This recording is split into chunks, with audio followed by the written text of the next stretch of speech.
It all began with a call to the number 112. On the 22nd of June, 2022, at 16:47, a woman's voice sounded on the line, even, almost mechanical, without a single trembling note. It belonged to Annelies Vermeulen, and she reported that her 4-year-old son Leo had just disappeared. In her words, there was neither panic nor screams or tears, only a detached, ice-cold statement of facts, as if she was speaking not about her own child, but about something distant, alien. For the dispatcher who took the call, it was work. He asked the usual questions, filled out the form. In the police report, this call condensed into a few sober lines. Caller Annelies Vermeulen, address Kersikenlaan, Oudendal. A quiet, almost pastoral suburb of the Belgian city of Leuven, a place where well-kept brick houses are nestled in greenery and tragedies apparently only happen in the news. Subject of the report: the disappearance of Leo Vermeulen, who was only 4 years old. The story Annelies told sounded painfully familiar. Her son had been playing in the garden behind the house. She had only been distracted for a few minutes to attend to household chores, and when she looked out the window, he was no longer there. She had searched the entire property, called his name, checked every room.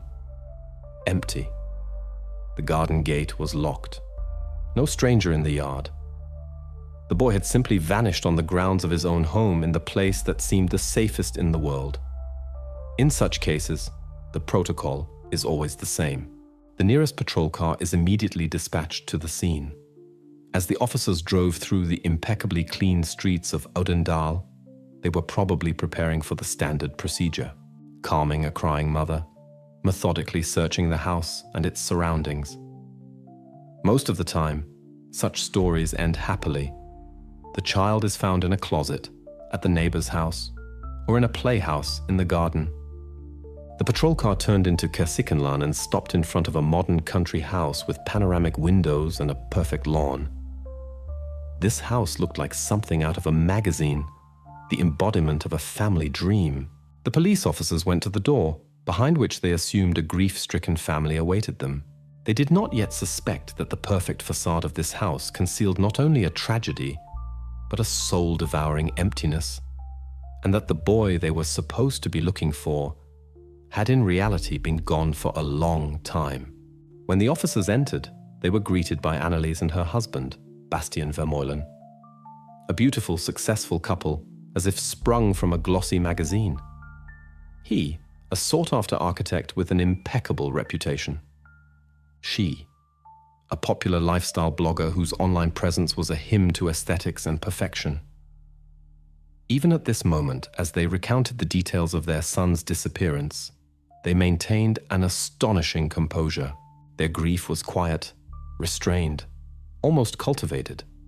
The house itself was a continuation of their image. Impeccable cleanliness, expensive, minimalist furniture, decor thought out to the smallest detail. In the air hung the delicate scent of an exclusive room perfume. Everything was in its place. Everything gleamed. And it was precisely this sterility that first struck the experienced police officers. In a house where a 4-year-old boy was supposed to be growing up, there was no trace of his presence. No scattered toys on the floor, no colorful drawings on the refrigerator, no small fingerprints on the glass surfaces. The Vermeulen family's living space looked like a showroom where no one actually lived. While one team of police officers began to comb the grounds, another dedicated itself to the standard procedure, gathering information about the family. The examination of Annelies's social networks was like diving into a dream world. Here she was on vacation in Bali with her husband, there at the opening of a trendy gallery. Here she presented a new designer dress against the backdrop of her immaculate interior. Thousands of photos documenting every step of their successful, beautiful life. In her posts, she often wrote about motherhood, about small joys and great responsibility, but her words were abstract, like quotes from psychology books. The investigators scrolled through her feed further and further back in time, searching for photos of Leo. And at this point, something was wrong. There were pictures of the newborn, touching shots from his first birthday celebration, and then nothing. Emptiness. The last photo of the boy had been published 3 years ago. After that, he seemed to have disappeared from the public life of his mother, who showcased every one of her breakfasts. When asked directly about it, Annelies replied calmly and confidently, as if she had prepared the answer. She explained that she and her husband had made a principled decision to protect their son's private life from public view. In theory, this sounded noble and right. But for the investigators, standing in the middle of this cold, lifeless house, this explanation sounded like an alarm signal. From that moment on, they were no longer just looking for a missing boy. They began to investigate the lives of his parents.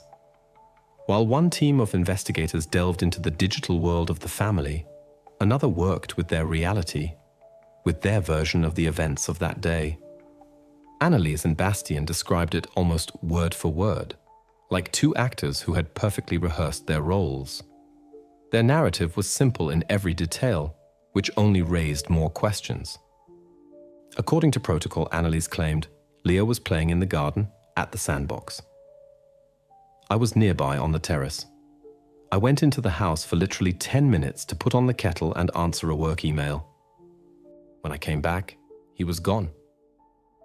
Bastien, who was allegedly working in his study on the second floor at the time, fully confirmed her words. He added an important detail. Our property is completely fenced. The garden gate is always secured with an electronic lock. A stranger cannot just get in here. We place great importance on security. On paper, everything looked logical. The classic scenario of a kidnapping where the perpetrator took advantage of a parent's moment of inattention. The police immediately began to act on the basis of this version. The area around the house was carefully combed, every bush, every corner of the garden inspected. Dog handlers with scent dogs were brought in, the best tool in the search for missing persons. And here the investigation encountered the first inexplicable oddity. The dogs confidently picked up the boy's scent at the sandbox, tracked it across the lawn to the house's terrace, and then nothing. The trail ended. It led neither to the fence nor to the gate, nor in any direction beyond the property. The animals circled in one spot, confused, as if the boy had ascended into the air right at the threshold of his own home. At the same time, forensic technicians completed the examination of the property boundary. Their conclusion was unambiguous and cold as steel. There was no damage to the high fence. On the ground, no foreign tracks. The electronic lock on the gate showed no signs of forced entry. Nothing, absolutely nothing indicated that someone had entered the property from outside. The version of a kidnapper who had climbed over the fence and taken the boy collapsed before their eyes. It became obvious that if something had happened to Leo, it must have happened within these perfect walls and this immaculate garden. When the on-site search reached a dead end, the focus of the investigation shifted. If the answer was not on the surface, they had to search deeper into the lives of the Vermeulen family themselves. The detectives began with the most obvious, questioning the neighbors. And here, the story became even stranger. People who had lived next door to the couple for years described them as polite, but reserved. Everyone saw their expensive cars, the well-kept garden, the impeccable style. But when asked about the boy, most shrugged. Someone vaguely remembered seeing Annelies with a stroller a few years ago, but nothing more. The 4-year-old Leo was a ghost to them, an invisible figure in his own neighborhood. In parallel, analysts began a detailed examination of the couple's financial life. Routine, meticulous work followed, requesting bank statements, analyzing credit card transactions, checking invoices. The investigators were looking for clues, large cash withdrawals, unusual purchases, any financial anomalies that might indicate preparations for flight, blackmail, or the payment of ransom. They expected to find all sorts of things, but what they discovered fit none of the standard scenarios. The bank statements told a story of prosperity. Money was spent on designer clothes, expensive restaurants, travel, and art objects. The financial flow accurately reflected the ideal life Annelies showcased in her blog. But in this flow of money, there was a deafening void. In the past 3 years, there were practically no expenses on the family's accounts that could be associated with a child. No bills from toy stores, no bills from pediatric clinics, no payments for developmental courses or clothing that a boy his age would constantly outgrow. This was no longer just strange. This was impossible. Annelies continued to write about the joys of motherhood in her posts, but her bank account screamed the opposite. The financial documents, the most honest and impartial witnesses, showed that there was no place in this family's life for the needs and desires of a small person. This was the first real material piece of evidence.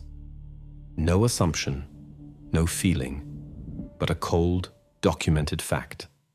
From that moment on, the investigation of a missing person case definitively turned into an investigation against the parents.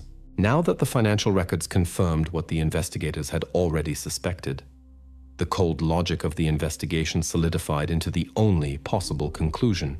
If no one from outside had entered the property and the boy had not left it, then only 2 people on the planet could provide the answer to what had happened to him: his parents. The circle closed around Annelies and Bastian Vermeulen. From that point on, every breath they took, every word, and every gesture was scrutinized under a microscope. They were repeatedly summoned for interrogations, individually and together. Experienced detectives varied their tactics. They applied pressure, showed sympathy, caught them in contradictions. But the wall the couple had built was impenetrable. Their statements matched down to the last comma. They repeated their story calmly and methodically without losing composure or showing emotion, except for a restrained sadness. They were a perfect team, providing each other with an ironclad alibi. At the time of the disappearance, both were in the house, but in different parts, and no one had seen anything suspicious. The totality of the evidence, the sterile house, the lack of traces of the child's life, the strange financial reports, the neighbors' statements, all painted a very bleak picture. In the interrogation rooms, there was a heavy tension. The investigators were practically certain that they were facing people who knew far more than they were saying. But certainty is not proof. Without a body, without a confession, without direct evidence linking the parents to a crime, all these suspicions remain just a theory. Precisely for this reason, something seemingly paradoxical happened in the official case files. Although the entire investigation focused on them, Annelies and Bastian Vermeulen did not receive the status of suspects. Legally, they were listed as key witnesses in the case. This formality tied the police's hands, preventing the use of the full arsenal of investigative measures. At the same time, however, it forced them to act even more resolutely. It became clear that the only way to break through this wall of silence was to obtain a search warrant for their perfect house. After obtaining the search warrant, the investigative team returned to Vermmeulен.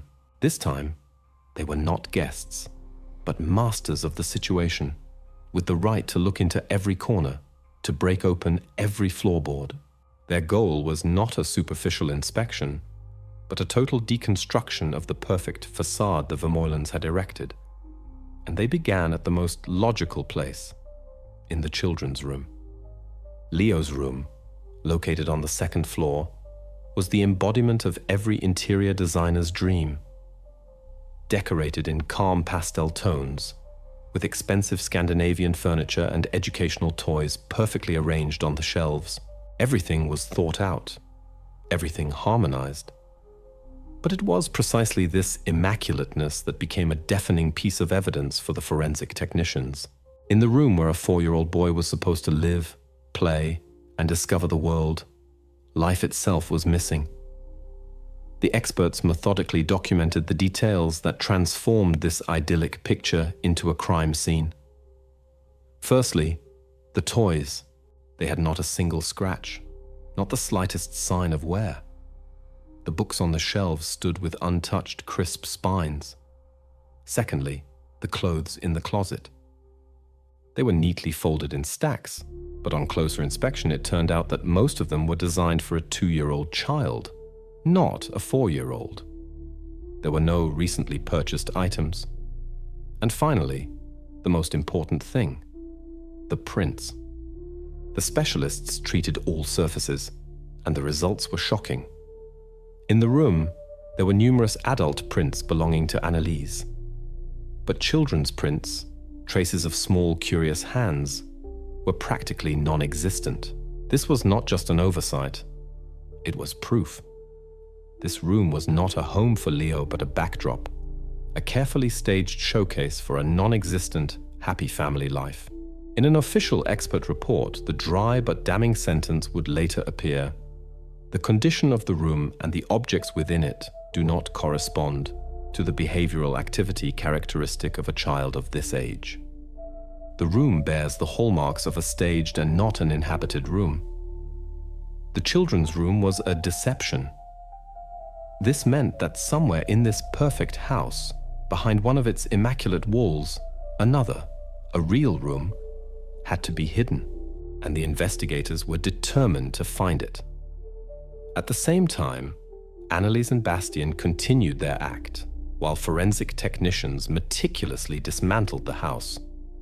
In public, they were the grief-stricken parents. Annelies even found the strength to publish a heartbreaking post on her blog with the last available photo of Leo, the one taken 3 years earlier. She wrote of the emptiness in the house, of the unbearable silence, and begged anyone who might know something to help them bring back their little sunshine. This post garnered thousands of sympathetic comments and was shared countless times. But behind the closed doors of the interrogation rooms where they continued to be summoned, the image of the united and grieving couple began to crack. Initially, these were small, almost imperceptible deviations. When asked separately what Leo had eaten for breakfast on the day of his disappearance, Annelies confidently replied, "Oatmeal with berries, his favorite breakfast." Bastien, on the other hand, said without batting an eyelid, "Yogurt. He always ate yogurt in the morning." A minor detail that could be blamed on stress. But such trivialities accumulated. Then the contradictions became more serious. The detectives inquired about the boy's health in the preceding days. Annelies mentioned he had been somewhat lethargic, perhaps catching a cold. Bastien, however, described his son as perfectly healthy and full of energy in the same interrogation, in the next room. Their versions of that fateful day also differed in details. The exact time he played in the garden, with which toys, what they planned to do after lunch. They were not telling the same story with slight variations, but two entirely different parallel realities. For experienced investigators, this was a signal. People who have experienced a shared trauma may be confused in their emotions, but the key facts of their shared life, especially the most recent ones, usually align.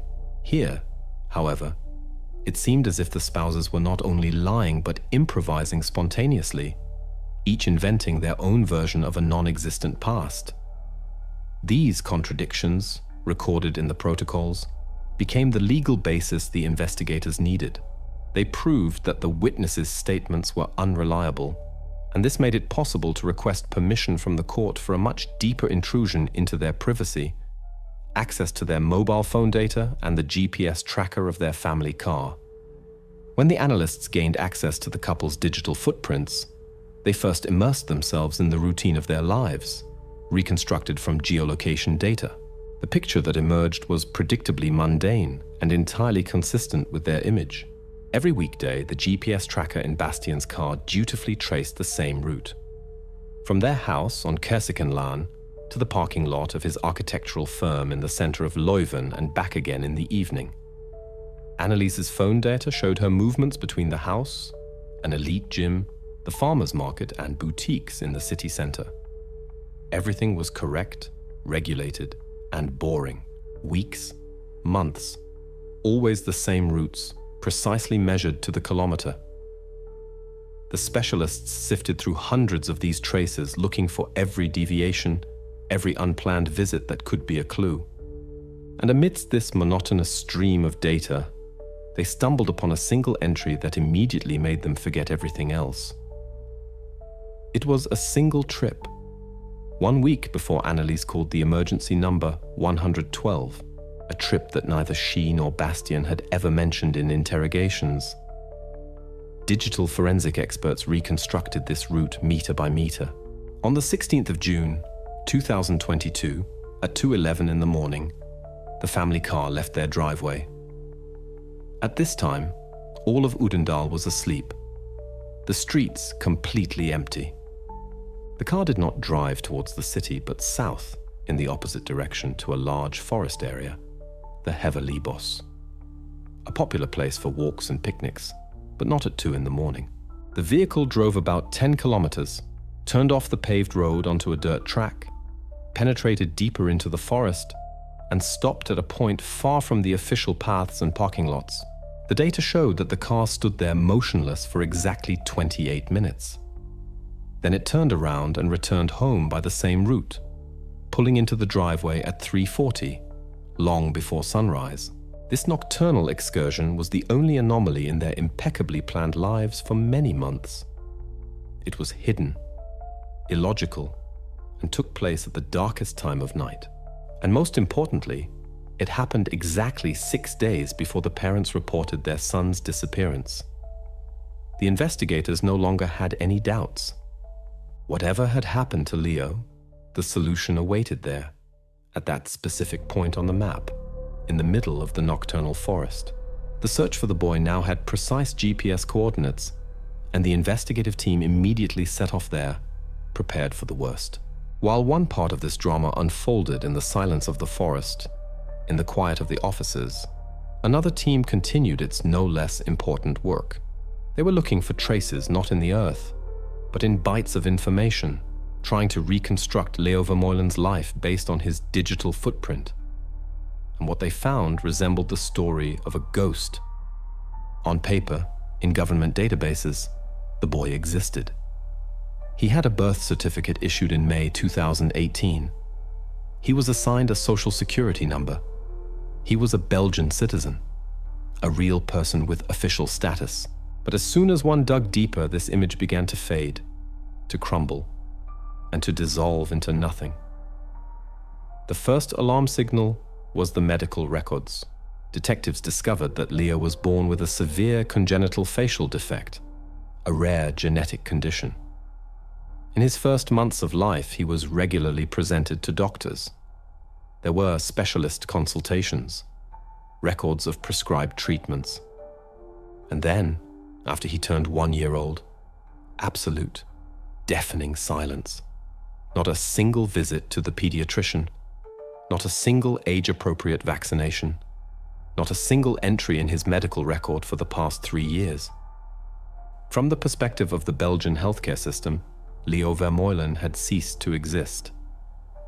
This conclusion was fully confirmed by the financial analysis, which was now conducted with particular care. Experts not only noted the absence of expenses for toys or clothing, they created a statistical model of the expenses of a typical Belgian family with a child of that age and compared it with the Vermeulen's expenses. The discrepancy was colossal. Absolutely nothing in their budget was allocated for what would have been necessary for the life and development of a small person. They spent thousands of euros on themselves, but not a single cent on doctors, medication, or the special care that, according to the original diagnosis, was vital for their son. They were not raising him. They were simply keeping him, like an object hidden from the eyes of others. And amidst thousands of lines on bank statements, filled with the names of fashion brands and expensive restaurants, analysts stumbled upon a single transaction so out of place that they initially thought it was an error. On the 16th of June, 2022, on precisely the day Bastian made his nocturnal trip into the forest, an online purchase was paid for with their credit card. It was neither a designer handbag nor a work of art. It was a powerful industrial-grade electric meat grinder, a heavy, bulky stainless steel appliance capable of processing dozens of kilograms per hour, an absolutely senseless and absurd item for a family of minimalist aesthetes who eat in restaurants. But for people who needed to dispose of evidence, this was a purchase full of ominous, monstrous meaning. By this point, an almost complete picture had emerged in the hands of the investigators. Their report now stated, "There is irrefutable evidence of the complete social and medical isolation of the minor by the parents. The purchase of equipment potentially usable for the elimination of crime scene traces was identified on the same day as an unexplained trip to a forested area." Now, everything depended on exactly what the search team would find beneath the layer of damp earth in the Vẹrmmeulен. While a part of this drama unfolded in the silence of the forest, in the offices, the investigators worked through all possible versions and finally arrived at the only close relative who could shed light on the family's secret life: Annelise's mother, an older, cultivated woman who received them with that mixture of fear and suppressed grief that betrayed she had long feared something. And her first words in the interrogation shifted the entire focus of the investigation for a moment. "My daughter," she said in a soft, broken voice. She was never really ready to be a mother. For her, it was like another project that had to be perfect. And when it wasn't perfect, she just didn't know what to do. This sentence opened up a new, terrible possibility. Perhaps Bastian was innocent. Perhaps it was the tragedy of a single woman who couldn't cope with postpartum depression, worsened by her son's illness and her own pathological perfectionism. The grandmother told a story that fully supported this version. Initially, she was overjoyed when her grandson was born. But almost immediately, she noticed the cold distance in her daughter's and son-in-law's behavior after the doctors had given the diagnosis. They spoke of Leo not as a beloved child, but as a problem that needs to be solved. Then she was methodically excluded. First, there were polite cancellations of meetings. "Mom, Leo is sleeping poorly today. Let's do it another time. He has a weak immune system. Doctors advise against contact. We are very tired. We just want to spend the weekend as a family of 3. Initially, she believed them, understood, sympathized, but the months passed, and the excuses never ended. Her attempts to visit, bring gifts, even see her grandson for 5 minutes, were met with a wall of silence. Finally, contact ceased altogether. The last time she had seen Leo was when he was a little over 1 year old. This version sounded very convincing. It explained both the social isolation and the lack of medical care. The investigators were already beginning to consider a scenario in which Anneliese had done something terrible alone, and Bastian might only have been covering for her to save the family.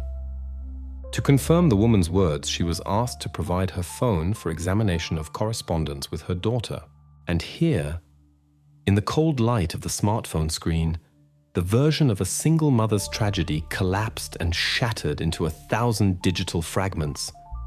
The messages were indeed there. Dozens of messages from the grandmother with pleas for a meeting, and dozens of replies. But it wasn't only Anneliese who replied. With the same regularity, with the same cold politeness, Bastian also wrote to her. His messages were even shorter and more categorical. "We are busy. Not now. We'll get back to you when it suits."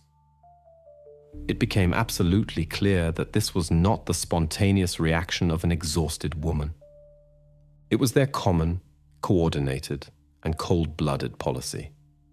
They acted as a single, well-oiled mechanism, cutting off the only person in Leo's life who could have raised the alarm. The red herring that could have shared the blame closed, only cementing them even more firmly as a unit.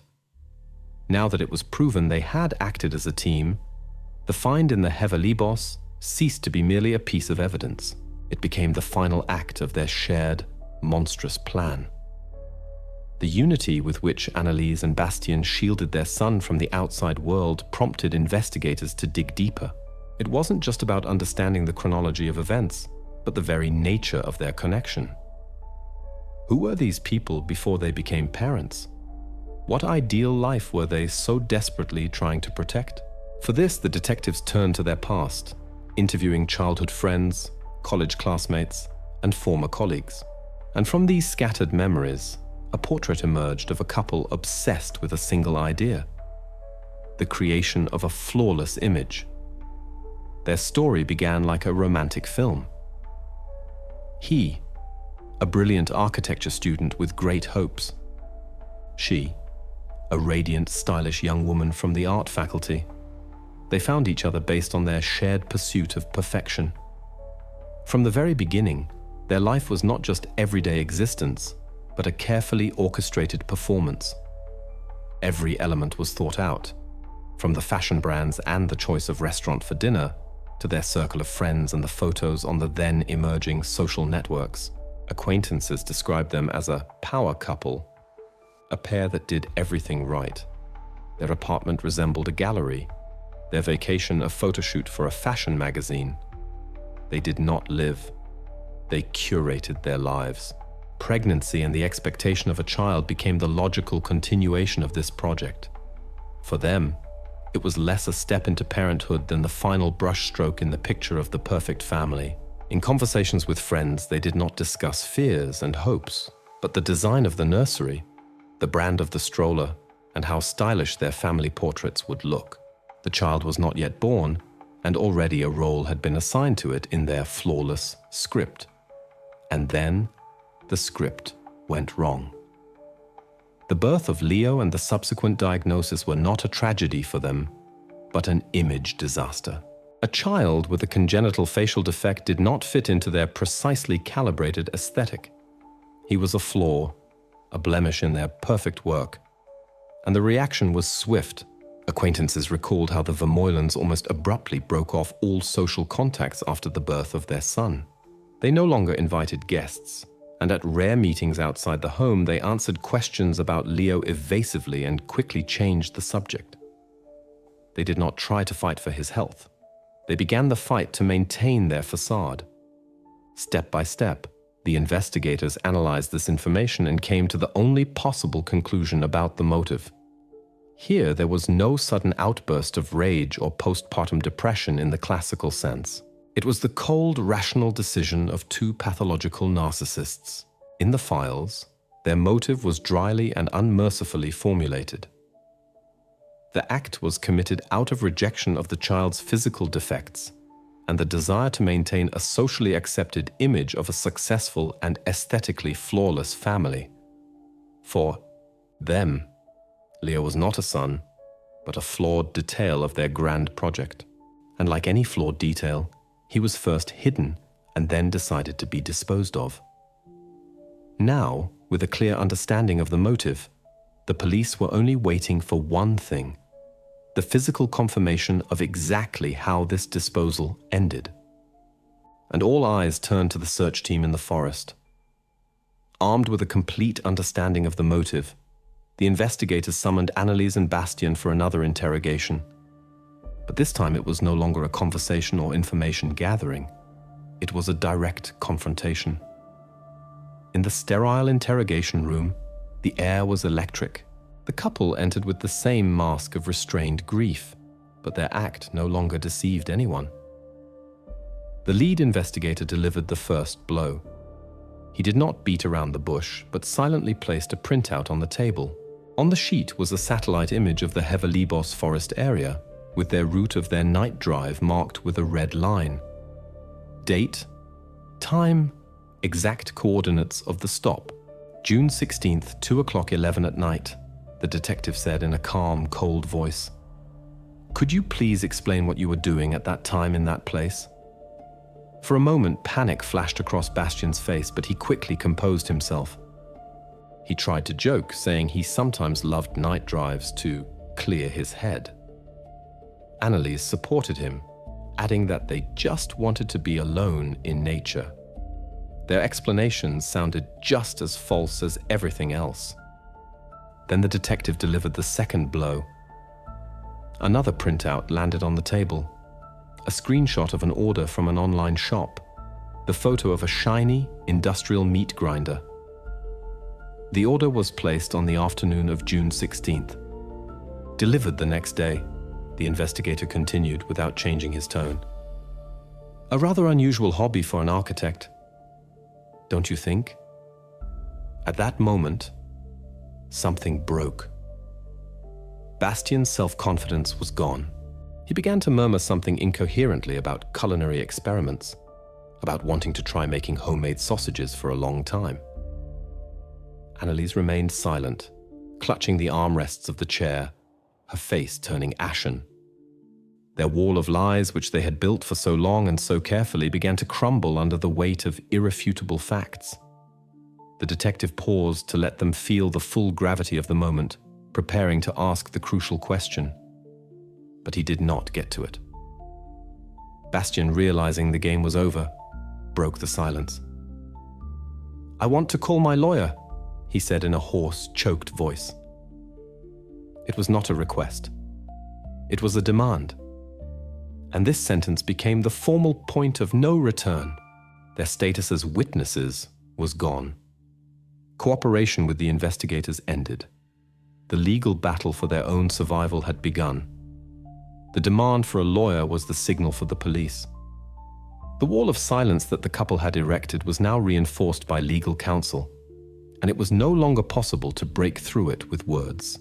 This meant that the only way to get to the truth remained their house. This immaculate mausoleum that had to contain the solution. The investigation team returned to Vermmeulен with a new, crystal-clear task: to find what was hidden. They were looking for an anomaly, a blemish in perfection, a crack in the ideal surface. The search had already lasted several hours. Every closet was opened, every drawer pulled out. But the house seemed built to hide nothing. And just when the search seemed hopeless, one of the most experienced detectives, methodically examining the spacious walk-in closet on the second floor, noticed a detail that had been overlooked during the first inspection. One of the panels clad in expensive wood had a barely perceptible gap, differing from the others by a fraction of a millimeter. It had neither a handle nor a lock. But when the forensic technician pressed it at a certain point, a soft click sounded, and the panel slid gently aside, revealing impenetrable darkness. Behind the false wall was no hiding place or safe. There was a narrow, steep staircase leading to the attic. As soon as the hatch opened, a heavy, stuffy air hit them. It was the smell of abandonment, a mixture of dust, household chemicals, and something else. A barely perceptible sour smell of an uninhabited room where a person had stayed too long. Upstairs, the investigators found themselves in a small, windowless room, its walls clad with soundproofing panels. What they saw inside was the physical embodiment of all the horror they had suspected. It was a prison. On the floor lay a bare, dirty mattress. In the corner stood a plastic bucket. The only objects reminiscent of childhood were a few faded building blocks and an old rubber ball. On the inside of the door, at a small boy's eye level, deep scratches were visible, traces of desperate attempts to get out. This room was the exact opposite of the ideal nursery one floor below. That one was a backdrop for the eyes of others. This one was Leo's reality. The forensic technicians immediately began their work. They took samples from all surfaces, and the results of the laboratory analysis left no room for doubt. The numerous DNA traces found on the mattress, the walls, and even on the meager toys all belonged exclusively to Leo Vermmeulен. This was irrefutable material evidence. They had not only hidden their son from society, they had held him captive for years in a soundproof chamber, just meters from their luxurious bedroom. The question was no longer whether they were hiding something terrible. The question was where they had taken the end result of their cruelty. The discovery in the attic was the battering ram that finally broke through the couple's defense. It is one thing to deny circumstantial evidence like GPS data, and quite another to explain the existence of a soundproof prison in one's own home. When the results of the DNA analysis were communicated to Annelies and Bastien's lawyers, their defense strategy based on complete denial crumbled to dust. And in this new reality, their seemingly strong alliance did not last even one day. Bastien was the first to collapse. More precisely, he did not collapse emotionally, but made a cold, calculated decision. One day after the discovery of the secret room, his lawyer contacted the public prosecutor's office. The message was short and businesslike. His client was willing to cooperate with the investigators. He was ready to give a full statement about what had happened to Leo in exchange for a possible reduction in sentence. Their pact of silence was broken. In the struggle for survival, it was now every man for himself. The meeting was immediately arranged. Bastien sat in the same interrogation room, but now he was a completely different person. The arrogance was gone. The mask of grief had fallen. All that remained was a tired, empty man pragmatically giving up his positions. In his words, there was no remorse, no regret, only facts. He did not tell a long story, but simply asked for a map. A detailed map of the Vẹrmẹulẹn forest area was spread before him. He looked at it for a few seconds and then silently tapped an inconspicuous point away from all paths with his finger. It was exactly the place where his car had stopped that night. "He is here," Bastien said softly. Then he took a pen and circled 2 more places on the map: a garbage container in a supermarket parking lot in a neighboring town and a strip of forest along a highway. There, he said, they had disposed of other things: the boy's clothes, the packaging remnants of the purchased equipment, and a child's blanket. He revealed everything. Every element of their monstrous plan was now marked on the map. The police were no longer looking for a ghost in the forest. They drove off to retrieve a piece of evidence. Bastien's statement triggered the last, darkest phase of the investigation: the reconstruction. Now, with a confession, the results of the expert reports, and the terrible discoveries made on his tip, the investigation could finally piece together a complete and monstrous chronology of the last days in Leo's life. It all began on June 15th, 2022. On that day, the boy's behavior became the last straw for the parents. Perhaps it was the loud, incessant crying from the attic that disturbed their perfect silence and threatened to attract attention. At some point, one of them, Annelies or Bastien, the investigators could never determine who exactly, went up to his prison room. And there, in that stuffy darkness, Leo was struck on the head with a blunt object. Help was not called. He was simply left alone to die. That same night, in the sterile white bathroom of their designer house, they began to hide what they had done. With the equipment purchased the day before, they methodically destroyed the traces. Their goal was not only to get rid of the body, but also to make it impossible to determine the exact cause of death. The investigation would later find microscopic traces of blood and aggressive cleaning agents deep in the tile grout, the only thing they had not been able to wash away. The following night, on June 16th, Bastien got into the car and began his route, which would later be tracked by GPS. He took the remains to the Vẹrmẹulẹn forest and threw the clothes, blanket, and other items related to his son into garbage containers along the way. And 6 days later, when all traces, as they believed, had been eliminated, Annelies Vẹrmẹulеn picked up the phone and, with that same steady, emotionless voice, reported the disappearance to emergency number 112. The pathologist's report, based on the remains found in the forest, put a definitive, irrefutable end to this case. The report stated dryly, "Cause of death is a severe, life-threatening craniocerebral trauma. The subsequent actions on the body were performed after death to cover up the crime." The trial of Annelies and Bastien Vẹrmẹulẹn began in September 2023 and immediately attracted the attention of all Belgium.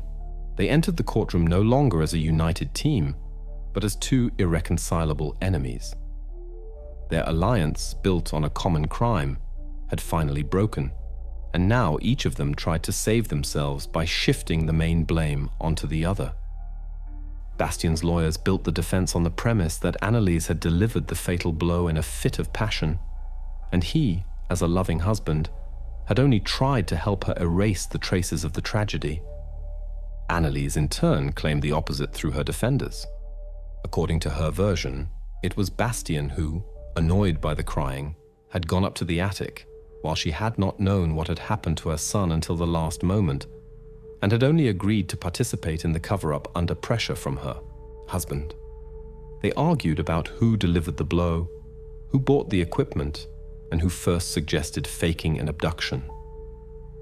This dispute between two people utterly devoid of remorse seemed grotesque and repulsive. However, for the prosecution and the court, these details were no longer crucial. The prosecutor emphasized in his plea that this was not the crime of one person helped by another.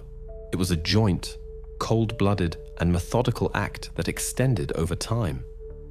Their main crime was not even the murder itself, but the years of inhumane isolation to which they had condemned their own son. They had deprived him not only of his life, but also of his childhood, his care, and his basic human warmth. The verdict was not long in coming.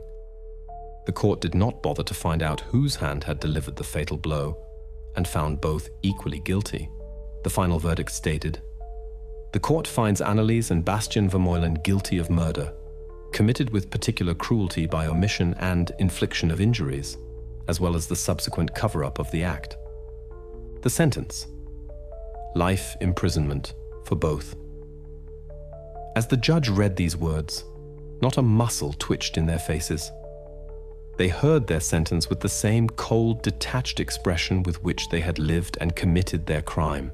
As the courtroom doors closed behind Anneliese and Bastien Vermeulen, a legal conclusion was reached in this story. Justice had prevailed, the guilty had received their just punishment, and society could turn this terrible page. But justice is not always the same as truth. And although the case was officially closed, a crucial, agonizing question remained unanswered. We will never know exactly what happened in the last hours of Leo's life in that attic. What words were spoken? What was the final trigger that turned years of cold indifference into active cruelty? Until the very end, throughout the entire trial, Anneliese and Bastien did not provide a consistent, truthful picture of that moment. Each of them drew their own version, in which the other was the real monster and they themselves were only frightened accomplices dragged into someone else's nightmare. Their perfect house in Kersikenlaan, which became the stage for this tragedy, was sold. The new owners will probably never know what lies behind the immaculate walls of their new home. Anneliese Page, once a shining showcase of her success, was deleted and dissolved into the digital void along with thousands of deceitful posts about the joys of motherhood. Their world, which they had so carefully built, collapsed, leaving nothing but ashes and unspoken truth. And although two culprits are serving a life sentence, the crucial question, who exactly delivered the fatal blow, remains a mystery. This truth is forever buried with them within the prison walls, just as surely as they once tried to bury their son in the silence of the forest. At 23:47, an emergency call is received by Derry City's emergency services. The line is stable, but the voice on the other end immediately raises an alarm. It's a child's voice. It sounds shaky but desperately tries to speak clearly. The boy apparently tries to suppress his fear. On the other end of the line, there is only one phrase, but it is terribly disturbing. "Mom put my sisters to sleep in the water." This is not a typical call. This is not a random problem that any dispatcher can handle. The child's voice conveys not just fright, but something far more serious. The dispatcher, realizing the gravity of the moment, immediately asks a clarifying question. "Where are you?" The answer was not long in coming. The boy gives an address, Scalo Point Farm. It is a remote location, situated far beyond the city limits, on the coast, where the nearest neighbors are tens of kilometers away. The weather is also unfavorable. Strong winds and rain could severely impede access to this area. The call is logged in the call journal, and the situation begins to unfold. Patrol Unit Number 7 is dispatched to the specified address. The dispatcher's screen immediately shows a marker, Scalo Point Farm. No detailed route instructions, just this small farm, isolated from the world. It immediately becomes clear. Time is short, and they need to act quickly. The road the patrol crew has to take will be difficult. Narrow country roads, which are abundant in these parts, do not allow for much speed, and given the rain and strong winds, leaving the city will turn into a real ordeal. The weather is indeed worsening. The wind is intensifying, rain lashes against the car's windshield, and visibility is deteriorating. All of this creates additional difficulties, but this time, even the weather conditions seem secondary compared to what might await the patrol at the scene. Time is running out, and tension hangs in the air. Each crew member understands that the faster they arrive, the higher the chance of finding the child safe. The patrol car, navigating dark stretches of road, heads towards the coast. The wind and rain intensify, but they continue their journey nonetheless. Only a few cars, if any, pass through these deserted roads from time to time. The almost complete absence of population in this part of Ireland and the remoteness of the farm make this place particularly vulnerable. As the patrol continues its journey, it becomes clear that Scalo Point Farm is not just a name on a map. It is a place that, at that moment, will become the epicenter of an event whose consequences are yet to be understood. A parcel of land on the very edge of the coast, secluded, hidden from prying eyes, and now the patrol unit finally approaches this remote area. But no one can yet say what exactly awaits them there, beyond those grey walls.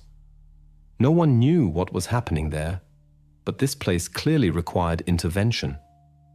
Every minute counts. The O'Neill family resides at Scalo Point Farm. It is a small, isolated farm on the very edge of the coast, 5 kilometers from the nearest village. The O'Neill family consists of Sinead, who is 32 years old, and 3 children. A son, Finn, who is 8 years old, and 2 daughters, Saoirse, 5 years old, and Aithne, 3 years old. The family seemed typical for these parts. Local farmers, working the land, trying to survive despite difficult conditions. But there is one important point.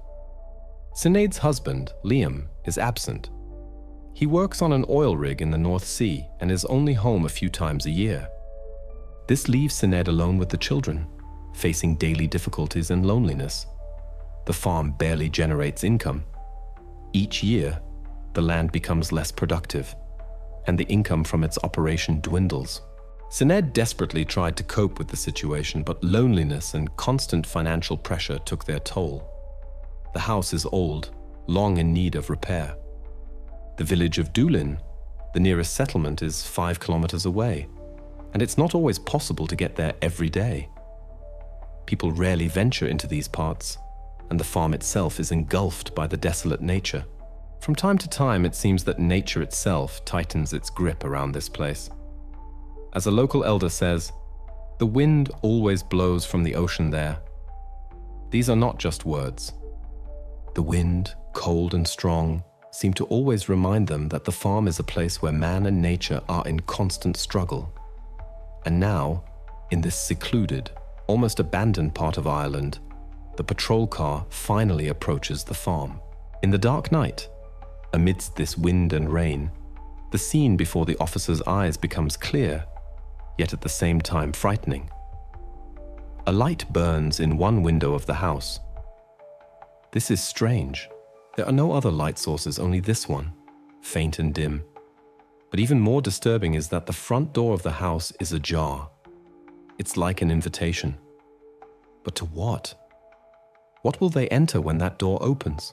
The officers get out of the car, and before them stands a house that at this moment seems not just an old building, but something far more ominous. Each step brings them closer to an answer, but what exactly that answer will be is yet unclear. The officers enter the bathroom. It is a small, dark room, as if imprisoned in this old house. The only light source is a faint, flickering light from the corridor. In the center of the room stands an old cast-iron bathtub, chipped and with peeling paint. The water in it seems strange. Not just water, but something that shouldn't be there. And then, in this water, a terrible discovery. In the cast-iron bathtub lie the bodies of two girls, Sersa, 5 years old, and Eithne, 3 years old. Their bodies are motionless, lifeless, and the water around them seems to have absorbed all that remained of their lives. The officers record this with cold precision. Protocol. Just a fact. But even behind this simple, impartial description lies a horror that needs no additional words. The water in the bathtub is no longer just water. It is the place where everything ended. Moving to another part of the house, the officers head to the kitchen. There at the table sits Sinead O'Neill. She doesn't move. The room is completely silent, broken only by her quiet, monotonous sounds. Her gaze is fixed on one point. She doesn't answer questions, doesn't move, doesn't react to those present. Before her on the table lies an empty bottle of Jameson whiskey. This is the first thing that catches the eye. Perhaps this is an explanation. A drunken woman who lost control did something terrible in a fit of despair. But all this is too simple. Reality is much more complex. Sinead offers no resistance when the officers approach and make the arrest. She sits like a statue, not moving, not looking at them. She doesn't resist, doesn't try to escape, doesn't scream. She just sits, lost in her own world. Her condition is obvious. She is not herself. The investigative team and the coroner have already been called to the scene. The house is cordoned off. The official procedure begins. Officers secure the crime scene, and the entire scene transforms into the work of investigators, police, and forensic experts. But what exactly happened here? Who and why witnessed this horror? This is just the beginning of a long and complex investigation. Forensic experts begin their examination of the house. This is a standard procedure that looks almost routine. Local specialists record all details to avoid missing any clues. The house is subject to a full inspection in search of traces that could indicate outside interference. The initial check yields nothing unusual. There are no signs of forced entry. Doors and windows are locked. Everything is as it should be if we consider the situation as an accident or a family tragedy. Local experts assert that everything points to the absence of external interference. This is a typical moment in an investigation when cases begin to unfold within the framework of the expected version. When Sinead undergoes a medical examination, the results seem obvious. The woman's blood has a high alcohol concentration. This is a logical element that, it seems, only confirms the version of an accidental tragedy that occurred while intoxicated. A person, unable to cope with life, gave up and drowned their children in a fit of despair and under the influence of alcohol. It's all so simple. However, when Finn, one of the few remaining witnesses, is interrogated, the picture begins to change. He looks bewildered, his eyes filled with fear. A social worker is present in the room with him to create conditions for an honest and calm conversation. Finn tries to answer questions, but his testimony is rambling. He struggles to find words, clearly in a state of severe stress. First, he speaks meaningless phrases. But suddenly, amidst this chaos, his words burst out, like something strange and inexplicable. Mom was arguing with Grandma.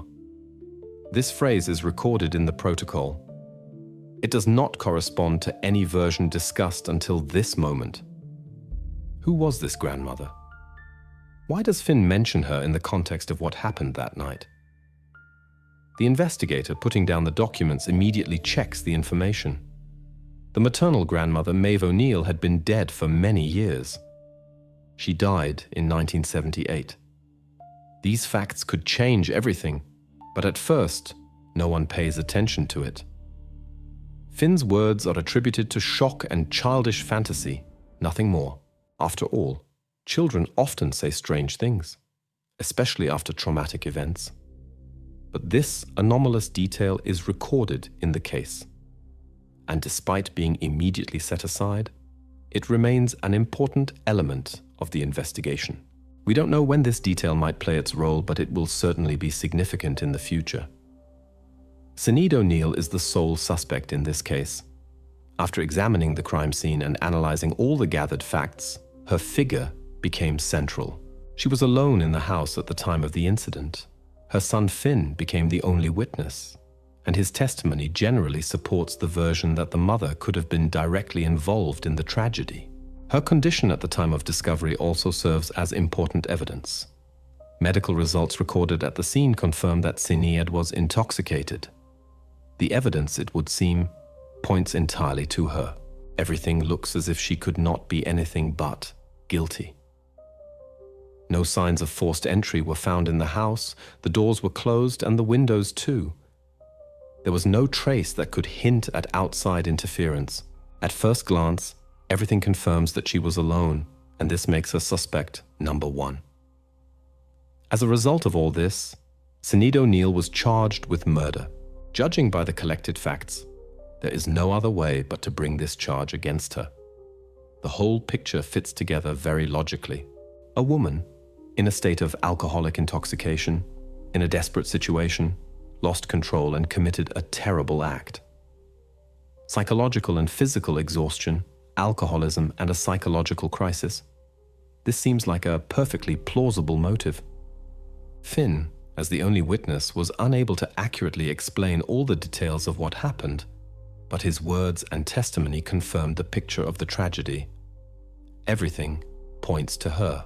At the same time, the official version of the motive presented by the investigation appears quite simple and straightforward.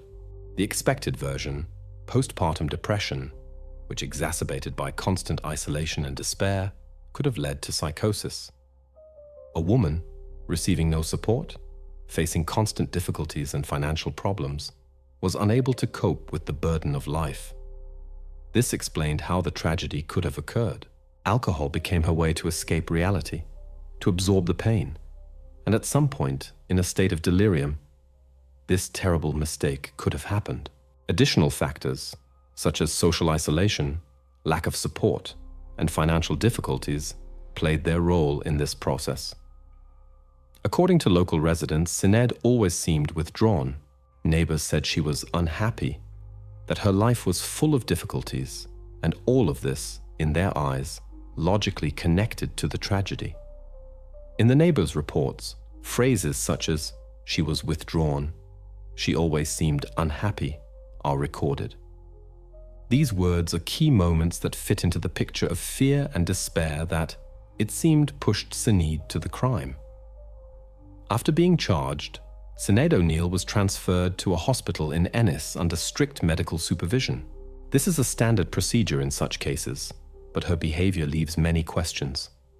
She does not interact with investigators or doctors, does not answer questions, and shows no emotion. This silence can be interpreted in different ways. Perhaps it is an admission of guilt, or perhaps an even deeper psychological trauma. In this state, she looks almost like a person who has lost all connection with reality. Her actions or inactions call into question her sanity and force a re-evaluation of the entire picture of what happened.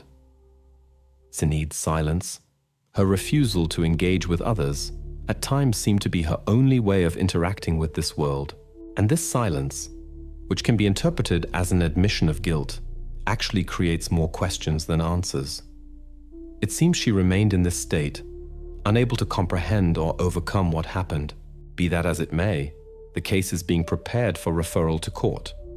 All information has been gathered, testimonies recorded, and charges filed. At first glance, everything seems quite clear. The investigation is complete, and now only the court can close this case. But even so, there remains an ambiguity that is unsettling. A simple, obvious answer is what makes an investigation seem complete. And although everything looks like a final version, there is a feeling that the case is just beginning. Night. The lead investigator sits in his office, rereading the case. He cannot settle down. Everything seems correct, everything as it should be. But something inside him gives him no peace. He rereads testimonies, analyzes every fact, every detail, but still cannot shake a strange feeling. Everything is too simple. His mind is clouded, and the protocols contain only dry facts. He notices that the case does not give him full satisfaction. There is no note, no explanation that could logically justify the act. No insurance, no revenge, nothing. All these rational motives are just an empty space. Everything is too easily explained. A woman, exhausted by life, drank and committed the unimaginable. But something is wrong. Where is this logical flaw? Why did she leave no traces? Why was there no note?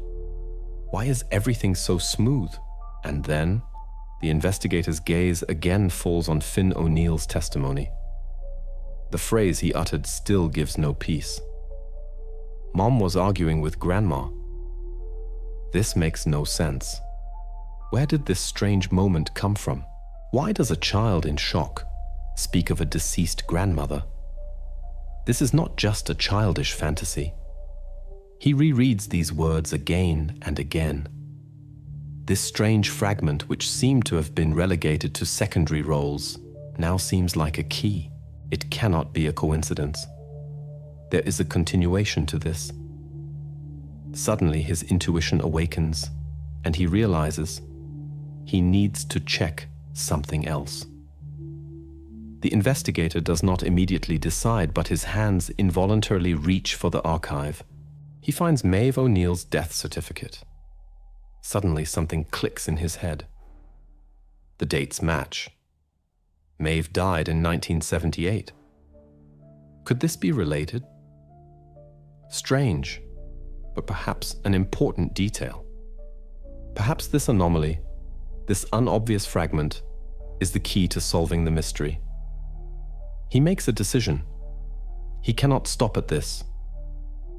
The investigator understands that he will not simply repeat what the system has set out. He decides to start checking Syned's family history. He realizes that if he understands correctly, this entire tragedy may only be part of something much deeper and much older. It may be related not to events of recent months, but to what happened many years ago. The investigator sends an official request to the Clare County Archive. This is a step that officially shifts the investigation into a new direction. He will not simply follow the path that was outlined by the system. He begins to look for connections to the past. The request concerns medical records as well as any other documents relating to Maeve O'Neill and her daughter Isolde O'Neill, Syned's mother. This is a step that will open a new chapter in the investigation. Now the case ceases to be simply a crime investigation. It is no longer about what happened in the farmhouse. It is about what happened to Syned and her family decades ago. The vector of the investigation has shifted from studying the present to studying the past. And this turn was just the beginning. Syned is in a ward under round-the-clock observation. Every step, every movement is recorded. Medical staff keep notes reflecting her condition, and these notes become an important part of the investigation. At first, nothing unusual. But here is one of the first entries in the nurse's log. Patient refuses food. Does not respond to questions. This is strange. Nothing extraordinary, it seems. But in the context of what is happening, it looks like the first signal that something is wrong with her. The entry in the log continues. Long periods of immobility, catatonia. This is already more serious. The doctor and nurses notice that Sinead remains in one position for hours, as if her body does not obey her will. She does not move, does not speak, as if absorbed in some internal state. This description leaves no doubt. Her behavior is completely abnormal. In her case, it indicates clear signs of pathology. And then, Sinead's condition changes. The diary entry again records changes. Periods of apathy are replaced by bouts of anxiety. These two states are polar opposites, but they come one after another. The woman is in despair, not understanding what is happening to her. All of this is observed against the background of complete refusal to contact others, and an alarming inadequacy appears in her behavior. She becomes unpredictable, but that's not all. The record continues to reveal more disturbing moments. One day the nurse wrote, "Patient talks to an empty corner of the ward." This is frightening. Sinead, it would seem, is conversing with someone who does not exist. It's not just about a parallel reality, but about actual psychosis. And these moments are becoming more frequent. There was no logic in her words. Her gaze was clouded, and her voice was quiet and inconspicuous. And now, an even more disturbing entry. "Quiet now. It won't hurt you." These words, spoken by Sinead, sound like perverted care, as if she is truly convinced that someone needs help, pain relief. But whom? This moment simply casts a shadow on the entire motive. Why does she say this in such a state? Perhaps it is a reflection of her inner struggle. Or does she actually believe that her actions are not a crime, but an act of love and protection? The attending physician, carefully monitoring the patient's condition, submits a report on her inappropriate behavior. He understands that this is not just a consequence of alcohol or stress. Sinead's behavior is incompatible with simple diagnoses. In the report, the doctor states, "Behavior is incompatible with simulation or simple alcoholic psychosis. This is not a case that can be easily dismissed as ordinary mental health problems. The investigation cannot ignore such conclusions." The entire picture begins to take an unexpected turn. The official recommendation is a full psychiatric examination. Now the question of her mental health becomes central to the investigation. This is not just a case of crime, but a case that may conceal a much deeper and darker story. The investigators arrive at the central archive of the closed St. Bridget's Hospital. This place has long been forgotten, hidden from prying eyes, dark corridors, and an ominous silence. In this vast library where decades of history are stored, every corner seems filled with mystery. Shelves, covered in dust, are piled high with thousands of folders. These folders are repositories of the fates of many people, many of whom have long faded from memory. Searching here is always a complex and tiring task, but for investigators who are tasked with unraveling the mysteries of the past, every minute spent in the archive matters. They sifted through several sections, finding only random documents. Time drags on slowly. However, after several hours of painstaking searching, finally on one of the shelves the correct section appears. On the folder, standing among others, is a simple but important word: O'Neill. The investigator's heart skips a beat. This folder is now their chance. He carefully removes it from the shelf. It's not a large folder, only a few pages, but it may contain the solution to the entire investigation. On the cover, the name is visible: Isolde O'Neill. Years of hospitalization, 1971. These dry facts awaken questions that no one had asked before. Why this particular woman? Why these years? How is she connected to Sinead? The investigator opens the first page of the folder. He feels the tension building. This is a moment where every turn becomes important. He carefully examines the pages, scanning each line, and then his gaze stops on one line in the diagnosis column. It is clearly written by hand. Manic depressive psychosis with acute paranoid episodes. These words turn everything upside down. The diagnosis once given to Isolde O'Neill seems to illuminate so much that had remained hidden. For the first time, after so long, it all falls into place. The entire mystery hidden in Finn's testimony receives documentary confirmation. His words about Mom arguing with Grandma now become not just childish fantasies, but part of a real history. This is not an accident, but a legacy that may have been passed down through generations. The investigator realizes that he is facing not just a family tragedy, but something much deeper. Now he is sure the case does not end here. Paranoid psychosis, like Isolde's and her manic episodes, are not just a medical record. They are a key that opens up completely new questions for him. The psychiatrist assigned to conduct the examination begins working with Sinead O'Neill. As an experienced specialist, he starts by studying all the case materials, interrogation protocols, nurses' notes, a copy of Isolde O'Neill's medical chart. Within these documents lies something more than just a description of one case. This is not just the story of a woman who lost control. It is a generational story embedded in medical records and notes. The psychiatrist's work, which will last several weeks, will become a key part of the investigation. In late March 1992, an official report will be submitted that could turn everything upside down. The psychiatrist's report begins with a key phrase that sheds light on what is happening. The patient demonstrates signs of severe affective disorder. This is not just a result of observations. It is a diagnosis that opens the doors to understanding her condition. But even more importantly, the psychiatrist continues, there is a high probability of a hereditary nature of the disease. This is no longer a coincidence. The discovery from the archive, which spoke of Isolde O'Neill's diagnosis, now becomes central. Not only because of the symptoms, but also because this disorder was likely inherited by Sinead. The preliminary diagnosis made by the psychiatrist sounds like a definitive point in the medical explanation. Acute psychotic episode against the background of undiagnosed bipolar disorder.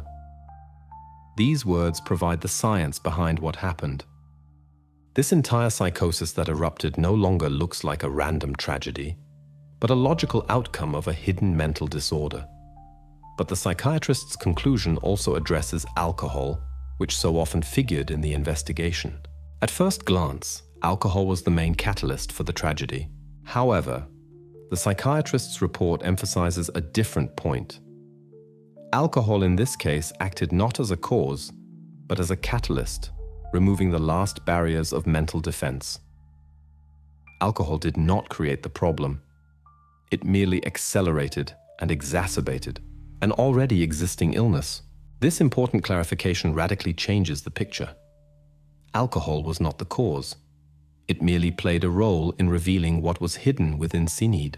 Now the drunken murder theory, which seemed obvious and logical in the initial stages of the investigation, is officially disproven. This was not a spontaneous crime committed while intoxicated. It was a consequence of a long-term mental disorder that lay beneath the surface. And now we are beginning to understand its extent. The expert's conclusion confirms we are facing a much more complex picture. Sinead's condition requires not only medical intervention but also a new approach to the investigation, which is only just beginning. The investigation is obligated by protocol to check the alibi of the closest relative, in this case, Sinead's husband, Liam O'Neill. This is a standard procedure for such cases, as checking all possible versions is not merely a formality, but a part of the core investigative method. Liam, being on an oil rig in the North Sea on the day of the tragedy, could have had some influence on the events. However, despite all suspicions, this step was necessary to exclude him from the list of possible participants. Officers send an official request to the operating company of the Brent Alpha oil platform. The request concerns whether Liam O'Neill was on the platform on the day of the incident. This is not just a bureaucratic formality, but a question that could reveal important details. The answer arrives quickly via old-fashioned telex, the technology of those years. It contains timesheets that record Liam O'Neill's workday on February 12, 1992. And most importantly, his name is definitely present on the shift roster. This confirms his presence on the platform on the day of the tragedy. The response also includes a list of 12 employees ready to confirm his presence on the platform. This makes Liam's alibi absolutely ironclad. The question of his possible involvement in the crime automatically disappears. The investigator, having received all the documents and evidence, compiled an official report based on the inspection's findings. The wording in the conclusion is simple and leaves no room for doubt. Liam O'Neill's presence at the crime scene is physically impossible. This report definitively excludes him from the list of suspects. With Liam O'Neill's exclusion, the investigation returns to Sinead. Now, taking into account her condition and the exclusion of the male version, the investigation increasingly focuses on her as the only possible source of the tragedy. Liam O'Neill returns to Ireland on May 10, 1992, several months after the tragedy. His presence in his homeland immediately becomes an important element of the investigation, but now not as a suspect. He is summoned for questioning as a witness, and he readily agrees. Liam has long since grieved his loss, but now his role is to become a source of information about Sinead's past, that hidden history she never shared with others. Now, despite all his sorrow, Liam becomes an important figure in unraveling what happened. During the interrogation, Liam shares what he noticed in his wife's behavior. His words directly point to a problem, but he, like many others, could not realize what was actually happening. She was different in the last year. Sometimes silent for weeks, sometimes crying for no reason, Liam says. These phrases at first glance may seem simply signs of fatigue and stress. However, now that we understand something deeper was happening with Sinead, this description reminds us of the pathology that was gradually building up in her life. But Liam goes further. His words also convey anxiety and a lack of understanding of what was happening in the family. Sometimes she spoke of bad blood in her family. I thought they were just words. I attributed it to fatigue. This revelation is important. It directly indicates that Sinead was aware of a problem in her family. She knew about the mental disorder she inherited from her mother, but could not find the strength to seek help. All these talks about bad blood became part of her internal struggle with the illness. The next important element is provided by Sinead's aunt. A survey of relatives confirms that Isolde's, Sinead's mother's, illness was not discussed in the family. Isolde's illness was not discussed in the family. It was a disgrace, she says. This quote reveals the full tragedy of the situation. Not just illness, but the fear of being rejected and condemned. In a society where mental illnesses were often considered shameful, Sinead preferred to remain silent, hiding her pain so as not to become an object of condemnation. The investigator begins to form a picture, putting all the facts together. Sinead knew about the hereditary risk but was afraid to confront it directly. Everything she did, including silence and refusing help, was dictated by the fear that she might be declared insane. This fear became the main driver of her behavior, turning her life into a vicious circle from which she could not escape. Of course, her main fear was related to her children. Her whole life revolved around them, and losing her children was the worst-case scenario for her. She feared that her mental state would lead to her children being taken away from her. This was the very fear that ultimately made her act irrationally, leading to the tragic end. The interrogation room in the hospital. This is no longer just a simple gathering. All key figures are sitting in the room. Sinead, the investigator, her lawyer, and a psychiatrist. The atmosphere is extremely tense. Every word spoken here matters. On the table lies a folder, a copy of Isolde O'Neill's medical record. Sinead's mother. This document now stands between them. It is like a symbol of the past that can no longer be hidden. The story Sinead had tried to conceal for so long is now coming to light. The investigator places the folder on the table, aims at Sinead, and with cold composure asks the question that penetrates the very heart of her fear. We know about your mother's illness. Why did you remain silent? This is not just a question, but psychological pressure, an attempt to make her confess or at least explain herself. She knows this moment is crucial. Sinead, for the first time throughout the process, does not remain passive. From the interrogation transcript, the suspect shows a strong emotional reaction for the first time.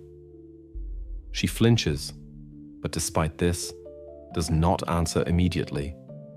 It seems she's about to fall silent again.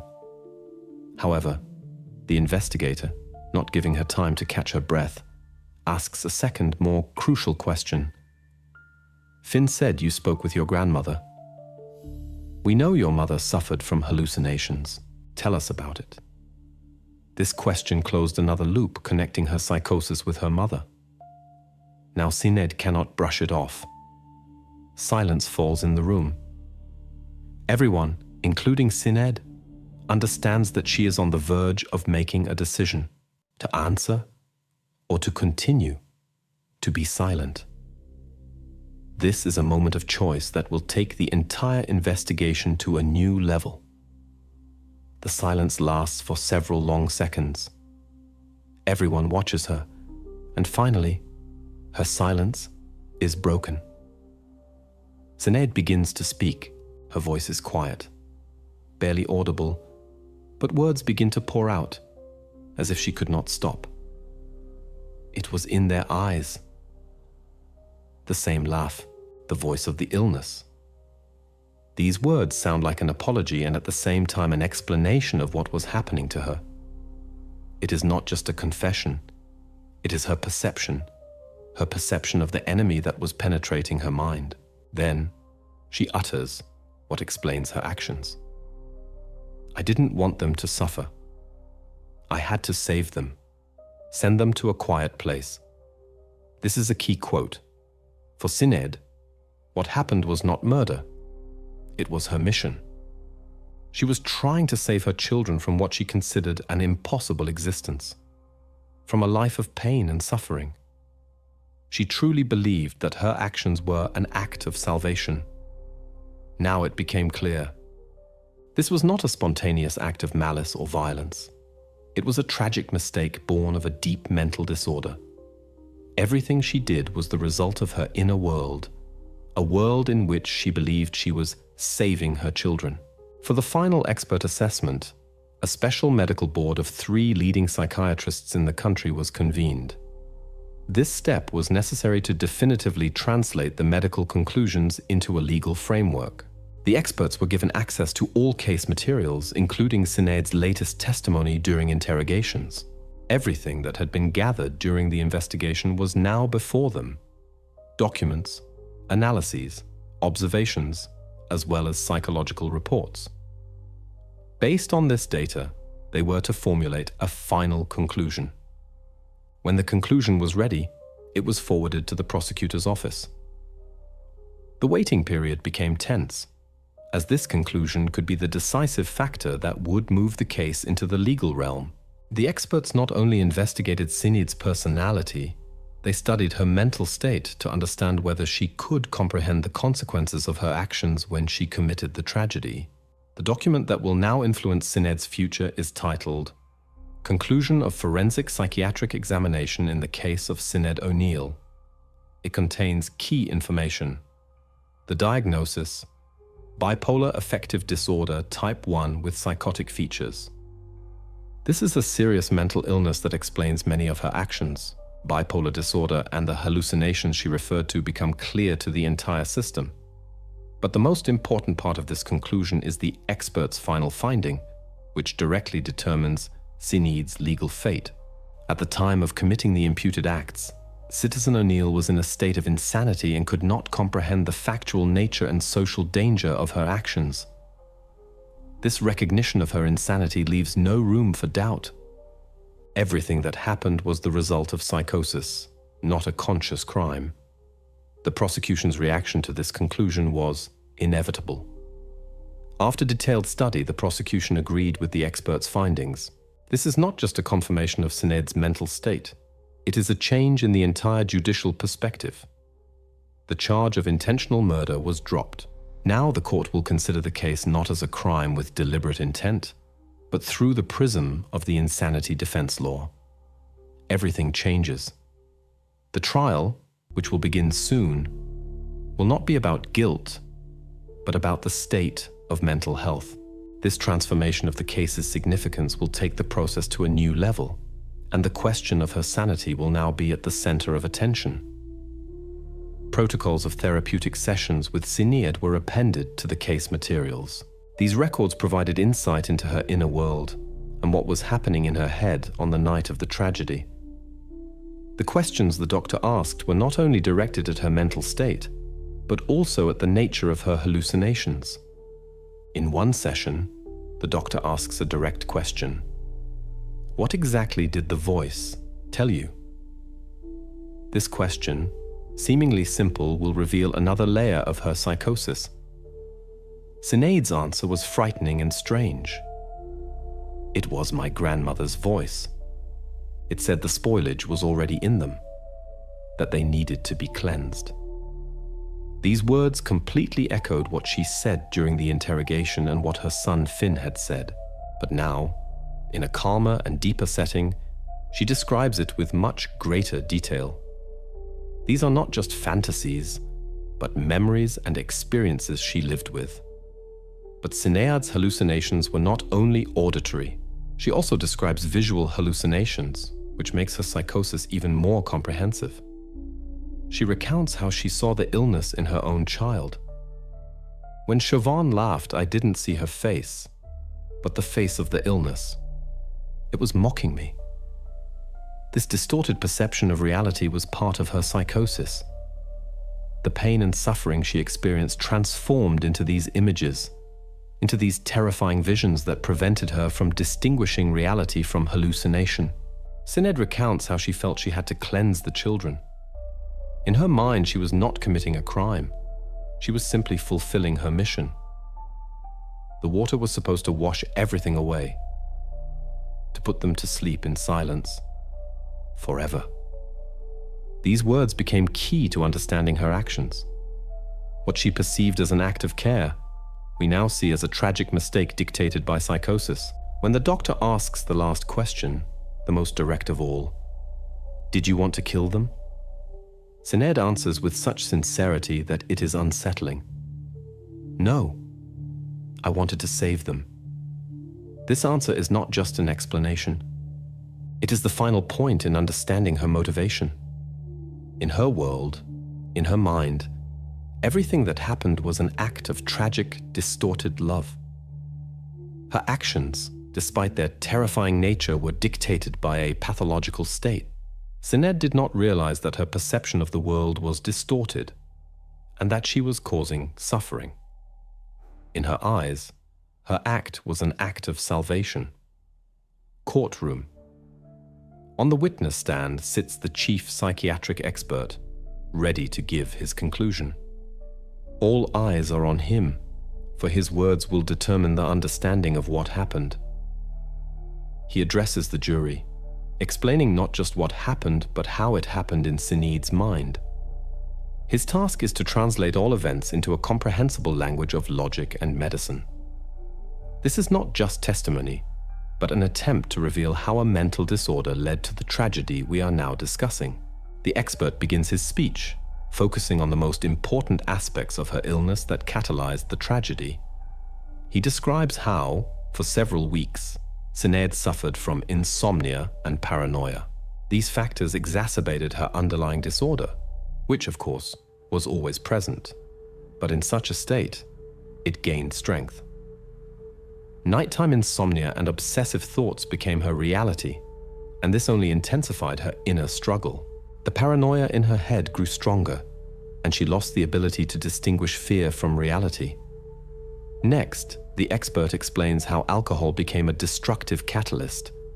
It destroyed the last control mechanisms she still somehow maintained. Alcohol removed the final barriers, and Sinead plunged into an acute psychosis that completely altered her perception of the world. This was the moment when she could no longer distinguish what was real and what was a product of her sick mind. At the culminating moment of the psychosis, her perception finally shifted. Auditory and visual hallucinations became an objective reality for her. What was happening in her head was real, and she could not fight this world. Her visions and the voices she heard became inevitable for her, like something she had to obey. This was not just perception. It was a feeling that she had to act to save her children.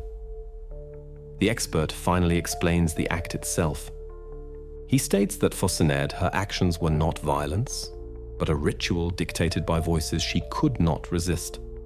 For her, it was not a crime, but a mission. She thought she was helping her children, relieving them of the suffering she believed was inevitable. Everything she did seemed to her an act of salvation, not murder. The scientific explanation has been provided to the court. All key aspects of the psychosis and its consequences are now understood. This picture is complete. February 2nd, 1993. The Supreme Court of Ennis. All key participants in the case are gathered in the courtroom. Liam O'Neill, investigators, the press. Sinead O'Neill is in a special defendant's box. The atmosphere of the courtroom itself is filled with tension. The trial, which lasted several months, is approaching its climax. All eyes are fixed on the fate of the woman whose actions led to a terrible tragedy. The judge looks up, and in silence, the reading of the verdict begins. First, the judge states the obvious fact. The court has found that Sinead O'Neill committed actions that led to the deaths of Siobhan and Aine O'Neill. This is standard procedure, to affirm the fact that a crime was committed. But at this point, there is a pause. The tension in the courtroom increases because the next step could change everything. A pause. The judge continues. However, based on the presented evidence and expert assessments, these words become the turning point that will take the case to another level. All the previously gathered information about Sinead's condition now sounds like a key part of the decision. The judge concludes. The court finds her not guilty by reason of insanity. The courtroom falls silent. This was not just a verdict. It was a final conclusion that changed the entire course of the investigation.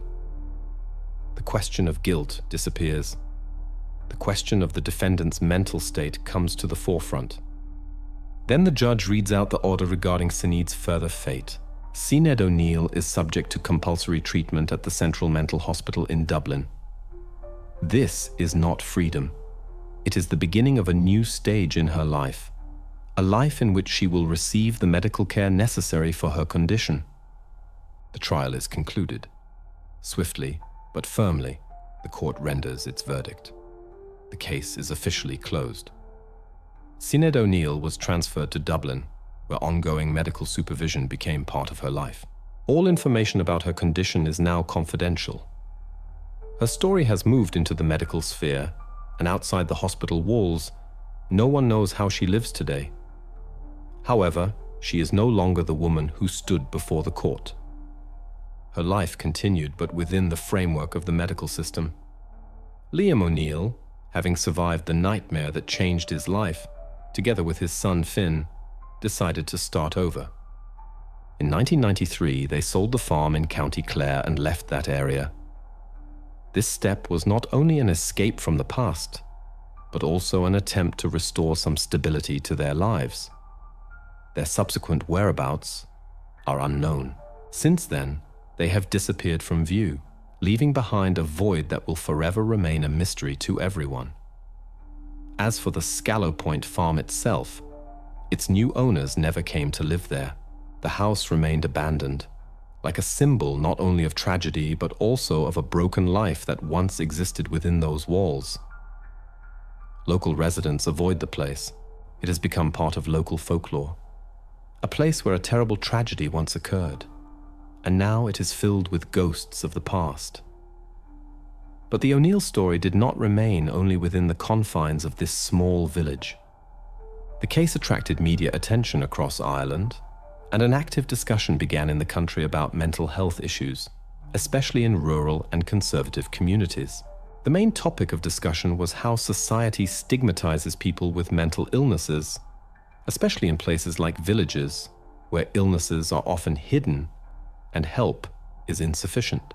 The O'Neill family tragedy, despite all its brutality, became a catalyst for change. This case drew attention to a huge problem: the lack of adequate psychiatric care in Ireland. In the mid-1990s, it became one of the key factors that led to the reform of psychological services, which perhaps could have saved many other people from similar tragedies. The story of Sinead, Liam, and their entire family is now no longer just a private tragedy. It is a reminder of the importance of support and understanding of mental illnesses and how strongly they can affect people's lives.